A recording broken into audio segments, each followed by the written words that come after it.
What would you do if there was a cure for being you? Then we meet the madman known as Max Kremer to delve into the mind of a maniac. And then finally, we travel to Sri Lanka to meet a young man headed back home after college break. He thought he was warmly going to be embraced by his family. Instead, he found his soul in the icy grips of the recently deceased. Today on Dead Rabbit Radio.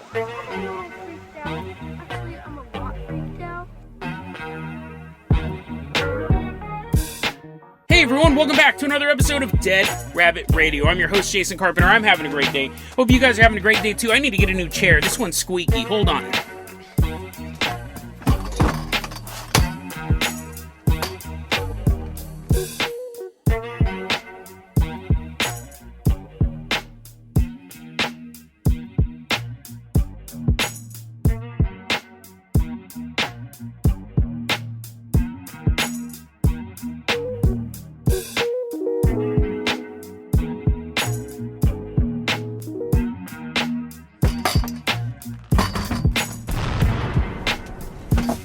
There we go. I didn't go to IKEA and buy an office chair. I have a selection of folding metal chairs from Walmart. I'm telling you, man, Walmart has everything you need. I have some metal folding chairs from Walmart. That is the piece de resistance of my studio. Another piece of my studio that I like to keep as a collector's item. He's frozen in the corner. Coming into Dead Rabbit Command right now, one of our newest Patreons. Give it up for Johnny Thunder. Everyone give a round of applause to Johnny Thunder. Returning Patreon. He used to support the Patreon and he's back and we appreciate that. Johnny, you're going to be our captain, our pilot this episode. If you guys can't support the Patreon, I totally understand. Just help spread the word about the show. Really helps out a lot. There's flyers you can print out in the show notes. I hang those up around my town.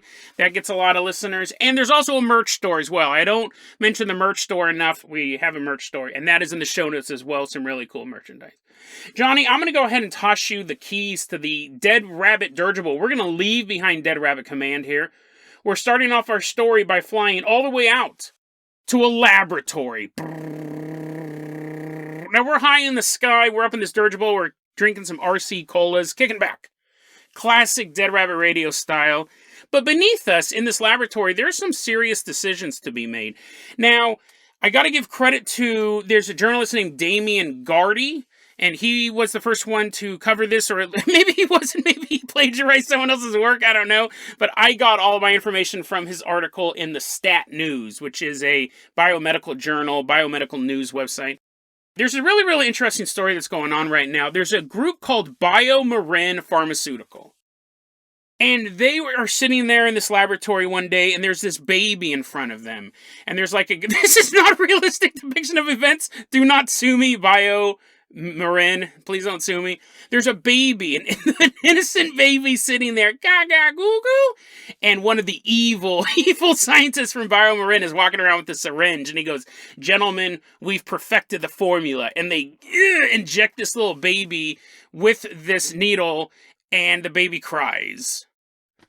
And then they laugh. They all laugh. They go, ha, ha, ha, ha, ha. Yes, science is, my hypothesis is correct. Babies hate pain. Ha, ha, ha. And BioMarin, they just laugh the rest of the day. Maniacal scientists there. What they're actually doing, again, not realistic depiction of events. What BioMarin has done is they have developed a once daily injection for children. That part was right. But they're through the ages 5 through 18. There's no infants allowed. But between the ages of 5 and 18, you can take a daily injection called Voxzogo, and this treats achondroplasia. This treats achondroplasia. This treats achondroplasia. So I did 3 takes of that. One of those pronunciations are correct. This is a disease that causes dwarfism. Now, apparently, there are other causes of dwarfism, but one of the causes is that word I pronounced 3 times. And this will fix that. They said if you give a child these injections every single day, what it would do is you would add an extra 1.6 centimeters. So in non-nerd speak, that is 6 inches. That is 0.6 inches. Wait, what? That's super tiny. Why would I want to grow 0.6 of an inch? Can you imagine?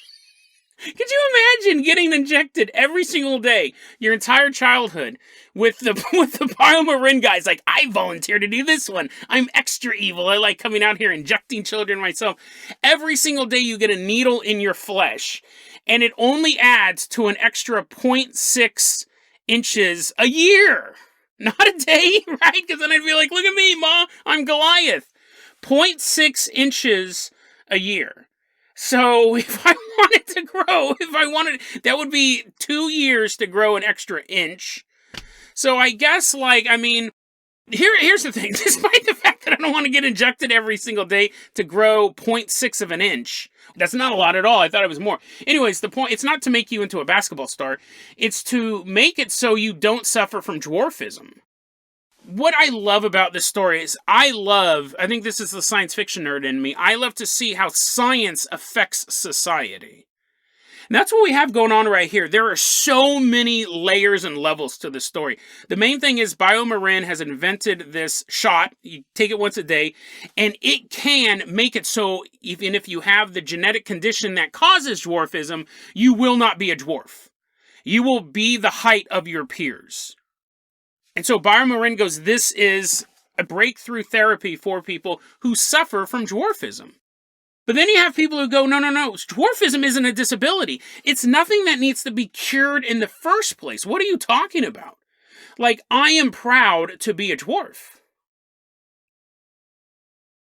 You have a bunch of people who have dwarfism. You have these support groups as well that are saying, we don't need to be cured. We think you basically saw a market and exploited it. And because 80% of parents who have children with this androplasia are not dwarves themselves, they are now given decisions as the child's being born saying, no, we want to correct this. We don't want our child to be a dwarf. If your parents were dwarves, they'd be like, hey, there's nothing wrong with this. Like, we live totally full and functional and fulfilling lives. So you can be a dwarf too, to their little baby. But adults who don't suffer from dwarfism, they may see it as an affliction that needs to be cured. This product doesn't come cheap either. It costs $320,000 a year. To grow 0.6 of an inch, $320,000 a year. Now, there's like rebate. That doesn't include insurance and stuff like that. And there's rebates you can get and everything like that. But it's very profitable for BioMarin, correct? So people are saying you've basically created a product to cure something that people don't really need cured. BioMarin goes, it's really interesting, this back and forth. BioMarin goes, we're not trying to eliminate dwarfism. We're not trying, okay, we kind of are, but we're not trying to eliminate dwarfism because we don't like dwarves. They said there's a whole host of medical problems that come along with achondroplasia. There's a whole other host of stuff. They get sleep apnea, they have spinal damage, their bones don't work right. We're not just trying to get rid of dwarves. We're trying to make lives better through all the other medical stuff. And to fix all the medical stuff, we need to have them grow.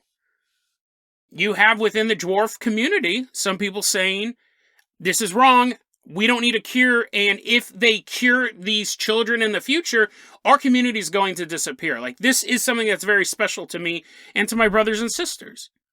Then you have other people in the dwarf community go, I wish this was around when I was a kid. Like, I don't want to be a dwarf. I wish that I could have been the size of an average adult. And then to make everything even weirder, so we have all these divisions, and this is just coming out. This medicine is just really being released. You have all these different divisions. It turns out, this is where the conspiracy comes in as well. There's this big debate going on, and there's a group known as the Little People of America, and they do not take stances on growth treatments. There are some people who do the broken bones thing where you break the legs and you stretch them out so you can get a little bit taller. They've taken no platform. If you want to do something for your dwarfism, that's fine, but we're going to celebrate the people. Little People of America takes no platform on these issues. Well, it's recently come out that although they have a history of not taking platforms on these issues and saying, no, don't do that, let's stay as a culture, They recently took a $130,000 donation from BioMarin. And that has caused an uproar as well.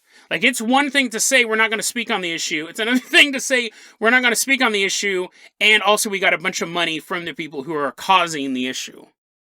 So just a fascinating look.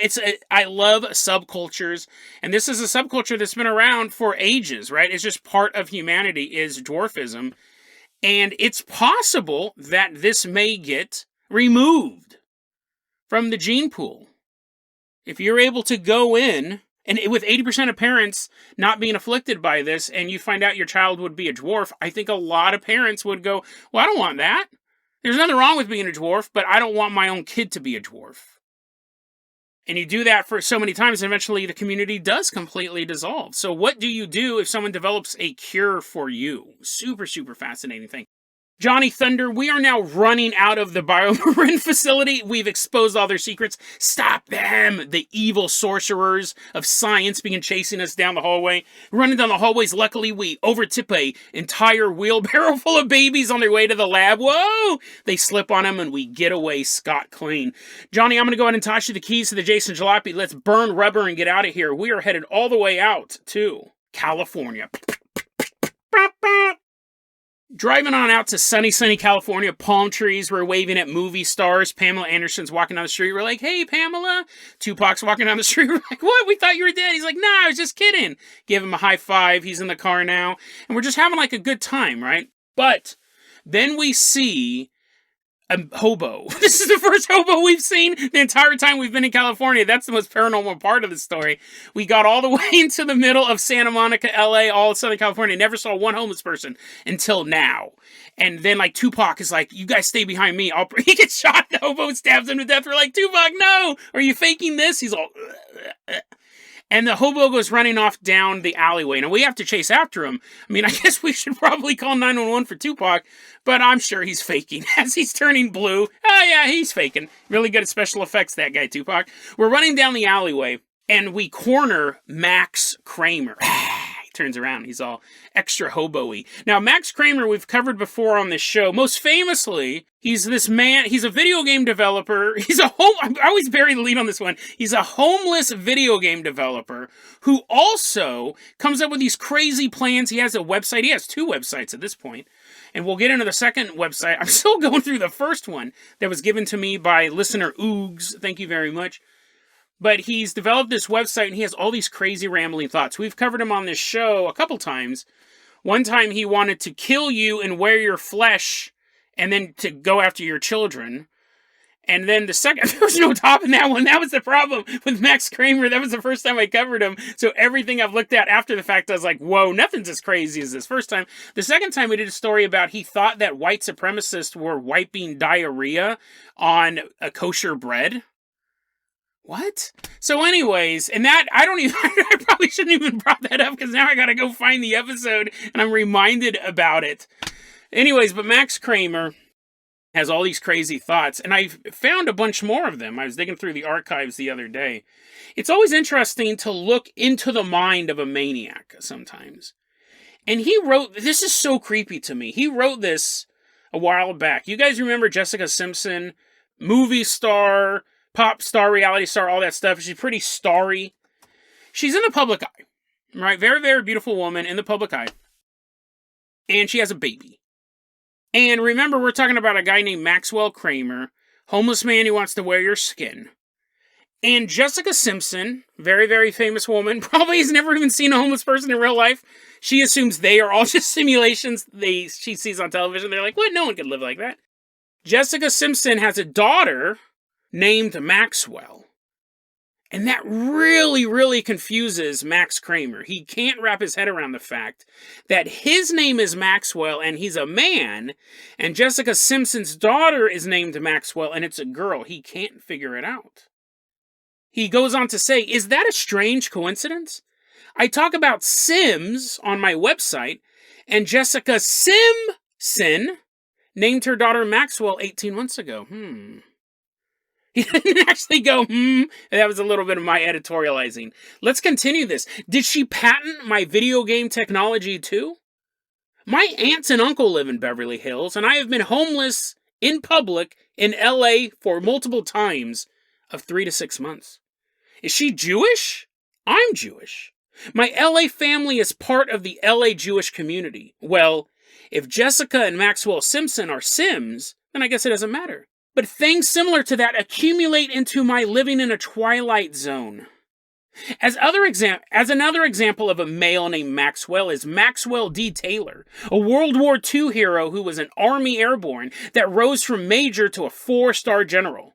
Note, I am not MDT, although it is hypothetically possible for World War II soldiers to have been frozen and reanimated into the 1980s. That is... I'll be honest, like, I started my show because of stuff like this. I originally, when I thought about doing this show, I thought, I just want to read the ramblings of madmen. I wanted to sit at work and listen to someone read manifestos, because these are glimpses into someone's life that, I'm sure he's ranted this walking down the streets and people just tune him out. But to him, this totally makes sense. And I find this absolutely fascinating. It's that rambling sense, but also it's creepy. Let's work through this backwards. The chain of thought for him to say, I know of a other man named Maxwell, and it's Maxwell D. Taylor, a World War II hero. He just kind of tails off into this weird thing. It has nothing to do with the original thought, but he goes into it full sail, right? He ends his diatribe, that was the end of the whole thing about Jessica Simpson, was talking about it's possible for World War II veterans to have been frozen. It was in Captain America, right? It was in this documentary I saw called Captain America. They can be frozen in World War II. They can be brought to the 1980s. So he's saying that it's possible he is a 4-star general from World War II. He's not discounting that fact. He goes, I'm not him, but it's hypothetically possible that I am him. And that in and of itself is just weird, and I could see someone muttering that when they're walking down the street. Hey, did you know there's really a 4-star general? A 10 hut me! And you're like, what? Should I 10 hut him? And he just stands there until you salute him, and then he walks away. And that would be a weird story. What makes this creepy is you have a woman, you have Jessica Simpson, who's already in the public eye. And we know people in the I have weirdo stalkers, right? Everyone in the public eye is weirdo stalkers, and really you don't even have to be in the public eye to have weirdo stalkers. They just exist. And that's just the way life is. But when you're at Jessica Simpson level, she has a baby, and she picks the name Maxwell Simpson because she loves the name Maxwell, and she thinks it's a cute girl's name, and it is a cute girl's name. But across town, there is now a maniac who has you on his radar. That's so creepy. Imagine doing something fairly mundane. And this is where we go to, like, with gang stalking. I mentioned this on an episode before. I go, when I'm walking down the street and I, like, itch my stomach, or I kind of brush something away from my nose, or I walk through a spider web and I'm kind of waving my hands in the air, I'm just doing those things, and to 99.999% of humanity, they go, oh, that's funny, that guy must have walked into a cobweb, because that's the only reason why you would do that motion walking down the street. But there's always that chance that some person who thinks you're being gang stalked sees you and thinks that's a symbol, thinks that you're motioning to another gang stalker, hey, he's coming. Because you have this delusion that everyone's stalking you, and now I'm on this dude's radar. Gang stalkers look at stuff and they go, it's so weird, whenever I go outside, everyone's wearing a red shirt. And you don't know that. You don't know that he has this psychosis, and one day you go, oh, it's autumn, I'm going to start wearing this red shirt. It's kind of a burnt orange, but whatever. And you go outside, and all of a sudden you see some lunatic glaring at you. Jessica Simpson, totally normal person, up here, she is now, because she named her child the same name as a lunatic, she is now on his radar, and it almost feels like they're linked. And it's making him, he has a lot of questions about his own sexuality. He's constantly talking about people trying to make him gay, and Koreans are dressing up in black people's skin and hitting on him and trying to turn him gay. And he just has reams and reams and reams of writings online about stuff like that. And he's so confused and perplexed. How can a girl have his name? And it's a girl, and it's a boy's name, and their name is Simpson. And he talks about Sims. It's creepy. Like, this We know he wrote this entry a couple years ago, but so we know he didn't stab everyone to death in the household to go, that's my name, and kill them all with a sharpened rock. We know that hasn't happened, but it's just creepy because this is how those weird stalker events happen. Somebody watches a movie and goes, whoa, Jodie Foster looked right at me the whole movie. I should go shoot a president. So yeah, inside the mind of a lunatic, inside the mind of a maniac. Luckily, he hasn't hurt anyone yet, right? I keep making him out to be this big threat. He has not hurt anyone yet, and I hope he doesn't. But he's still giving it the old college try. We're going to talk about what he's doing nowadays, and it is equally creepy. But we'll talk about that because this story took place a while back, but he's still up to nonsense. We'll talk about that on a future episode of Dead Rabbit Radio. Right now, Johnny Thunder, I'm going to go ahead and toss you the keys to the Carpenter copter. We are leaving behind Southern California. We are headed all the way out to Sri Lanka. We're in Sri Lanka because there was a post online written by Fuwa Aika. So, Fuwa, thank you so much for putting this together. I don't know if that's your real name, so we're going to call you Jerry. And if that is your real name, it's just a shot in the dark. We're in Sri Lanka. It's the early 1980s, and Jerry is telling the story that he has heard. He's talked to the primary people in this story. They're members of his family. But so Jerry has heard the story from his uncle, and we're going to call his uncle Bruce. Now, back in the early 1980s, Bruce is going to college in the nearby city of Colombo. But, during break, no one likes to hang out at colleges when no one else is there. That's the spookiest time to be in college, right? So he would travel back to his town. Now, his hometown was so far away from Colombo, it was a 13-hour train ride to a bus station. And then you had to get on the bus and go a couple more hours to actually get home. So by the time he would get home, this wasn't like a daily commute for him, but when he would take these breaks or come home for the holidays, it would take a while, and he'd usually get home. The bus would be pulling up in front of his neighborhood around 9 p.m. And a lot of times he'd be the only person on the bus. Well, one year, Bruce was coming on the bus, and it's almost his stop, and he does this. He's the only person on the bus. I miss riding the bus. I used to love riding the bus. It's so weird. So weird. I have 100 bus stories. I should start telling you about the time I picked up a girl on the bus. That ended badly. Yeah, that was an adventure. And then, cops on... But I have 100 bus stories, actually. Cops... But none of my bus stories are as interesting as this one. Maybe I'll do a whole episode about bus stories and Tia and when we were yelling at a narc, me and this other guy were yelling at a guy the entire time on the bus. You talk to cops. You talk to cops. It's hilarious, dude. We were basically like... Okay, anyways. Forget that I just did some tampering of witnesses. Let's get back to this story, which won't get me arrested. Bruce is on the bus. He gets up and he walks to the little set of stairs and he's standing up and he's waiting for his stop. We all do this on the bus, right? And as he's standing up now, he's the only one on the bus other than the driver. He drives past a funeral and he goes, I'm looking at this massive funeral gathering. And it's only like a block from my house. So I'm coming down the road and he sees this going on. And he thinks to himself, this is very, very interesting. A lot of people said this story's not true, but this is the details that make me think the story's true, because this is how people really think. He's watching this funeral, it's happening a block away from his house, and his first thought is, that's awful, I hope it's not someone I know. And I read that and I go, that's a detail that people forget to fake. Because that is how, when we see a horrible car accident, we go, oh, that's horrible, I hope they're okay. And you do have that thought, though, that I hope it's no one I know. Especially if it's right in your neighborhood.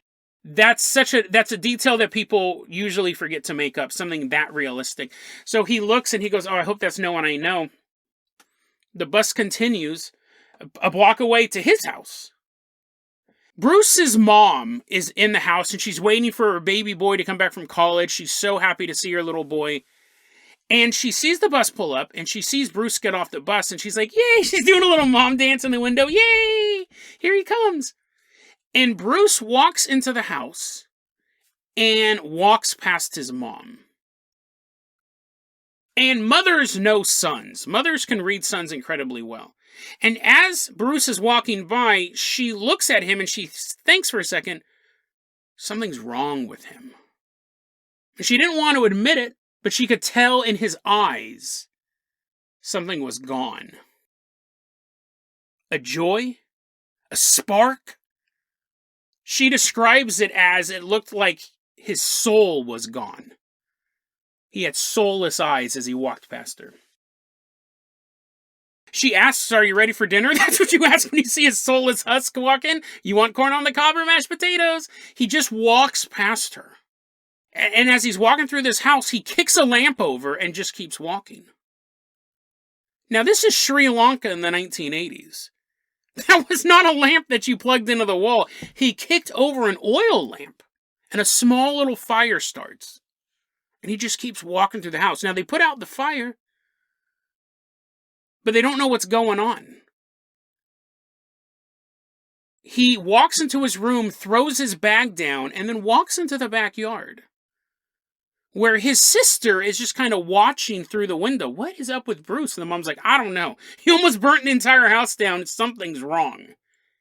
But maybe he just had a long train ride. Maybe he's just super tired. Maybe he didn't see the burning oil lamp on the floor. So it seems like everyone else in the house just kind of puttered around nervously, waiting to see what happened, but figured it was no big deal. But his sister was watching him in the backyard rummage around in the shed or the shack, and he pulls out a length of rope and begins to tie a noose. The sister begins screaming, oh my God, Bruce, no, no. And it alerts everyone else in the house, and they all run into the backyard. As he's throwing the noose up over the tree, he's trying to hang himself. His family has to throw him to the ground and hold him down. He's fighting them. He's trying to get up. He's trying to take his own life. And his mom's like, someone call a priest. He's possessed. I saw it. I should have done something immediately. He had soulless eyes. So they're holding him down, and he's freaking out. And the priest comes over, and he does this exorcism. And eventually, Bruce gets calmer and calmer, and then just kind of passes out. Now, there's a couple questions about this story. You have to wonder, are nighttime funerals traditional in Sri Lanka? I don't know. Was it a funeral? Was it a wake? Was it like a mass gathering, or was it just a funeral party? I don't know. I don't know of many places that have funerals at night, but that might be normal in Sri Lanka. You have the case of them holding down Bruce and them calling for a priest and him getting there. Like, are priests on call in Sri Lanka to solve exorcisms? Is that even something? I know in America, if you have a serious problem, your minister, your rabbi, your imam will come to you. But I don't think it's just if they're rolling around in the backyard. But maybe. It's 1980s. The author did say, very, very superstitious area of Sri Lanka, so it's possible that this is what the priest does. This is just another Tuesday night for the priest to come over here and do this exorcism. So we don't know how long they were holding down Bruce. Was it 10 minutes? Was it... Because after about 3 hours, your arms are going to get tired, and you're like, oh, come on, buddy. Just quit being possessed. I'm getting sore. So there are little questions that I have about the story, but the way that it ends... I'm willing to kind of put aside my skepticism because it's cool, right? It could be totally made up. We don't know, but it's cool. What happens is, as they're holding him down, he keeps saying the same thing over and over again. He keeps saying, if I'm going to die this young, why does he get to live? If I'm going to die this young, why does he get to live? If I'm going to die this young, why does he get to live? And he's repeating this over and over again. And the people holding him down can't really make any sense of it. Like, they understand the words, but what does it mean? Well, after he is exorcised of whatever was inside of him, and even the author goes, I think this is a case of mental illness. He goes, I've talked to my uncle about this, and I don't really believe this, the exorcism angle. I don't know what it is, but my uncle remembers the story clear as day, and so does my aunt, the sister who was there. They all remember this.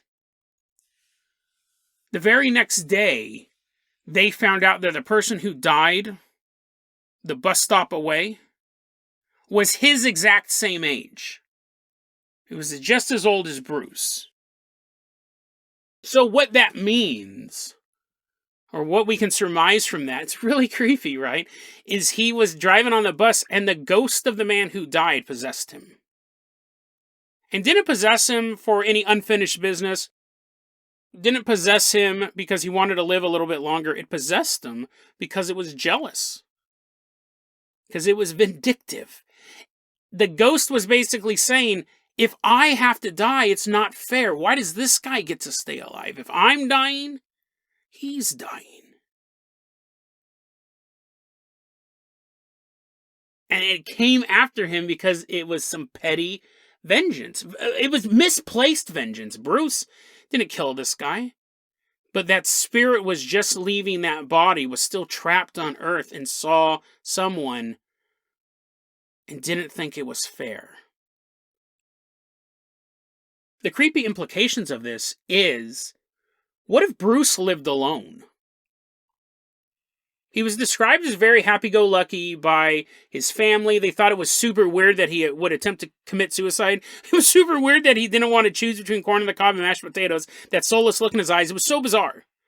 They said he was normally a really happy person. One thing we know about suicide victims is they tend to be the happiest right before they kill themselves, because they finally have made the decision to take their own lives. They finally have committed to that, so they're actually happy for the first time in however long. So that's not always an indicator. If someone's really happy before they commit suicide, it's actually more of a clue that they did take their own life versus, guards breaking into Jeffrey Epstein's cell and killing him. So if everything was going great for him and everyone at school really liked him and his family just considered him a really nice guy, and he came home, but he was staying in an apartment instead of going back to his mom's place, and he walked in and dropped his bag and grabbed a rope and hung himself, it would be a tragic story. And his family and his friends would always be left wondering what happened. Why did he choose that? But this story says that he didn't. That something chose him. And that's the creepy part. The creepy part is, had he not had anyone watching out over him, he could have easily taken his own life and he would have just become a tragic story. A cautionary tale. But what are we being cautioned against if we don't know what this threat is? And the creepiest part is, what if this is not an anomaly? What if this is the norm? Now, let me back up. I'm not saying everyone who commits suicide was possessed by a ghost. But what if some of them were? I'm trying my best to be super tasteful here, guys. I'm really, really trying. What if some of them were? They were driving home, not a care in the world, and a vengeful spirit latched onto them and drove them to suicide. That may seem like an extreme belief, but one of my personal beliefs is like gambling addictions and suicides and alcoholism and drug addictions. I don't think demons necessarily cause those things, but I think they're attracted to people who have those ailments. Porn addictions. I think dark forces love that stuff because you're giving so much energy to something, and anyone with an addiction hates it as well. It drives them. They love gambling, but they also hate what gambling has turned them into.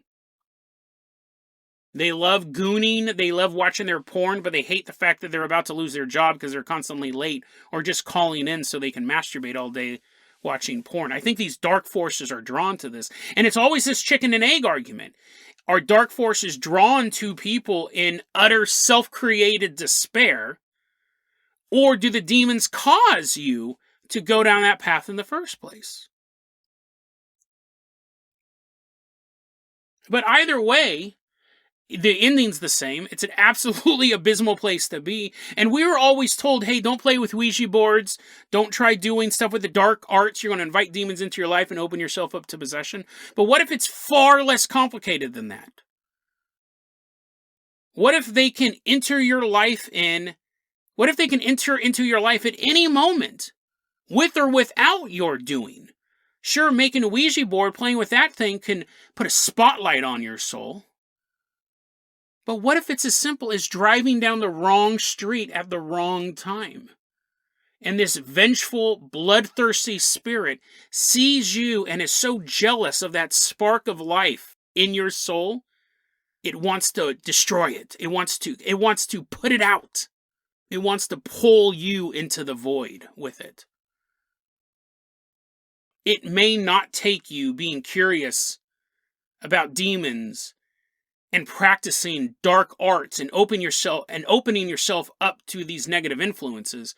Your life being destroyed in a moment could be as simple as you traveling down the wrong street at night. What if this isn't an anomaly? What if this happens all the time? How can you even defend against something like this?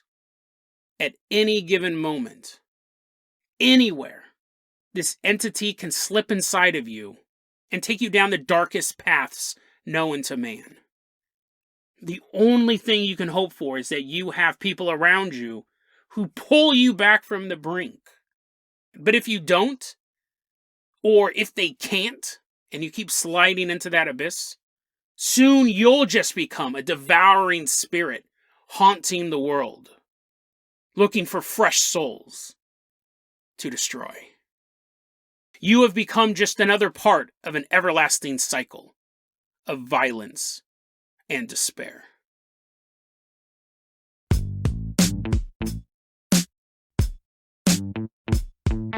DeadRabbitRadio@gmail.com is going to be our email address. You can also hit us up at Facebook.com/DeadRabbitRadio. TikTok is at DeadRabbitRadio. Dead Rabbit Radio is the daily paranormal, conspiracy, and true crime podcast. You don't have to listen to it every day, but I'm glad you listened to it today. Have a great one, guys.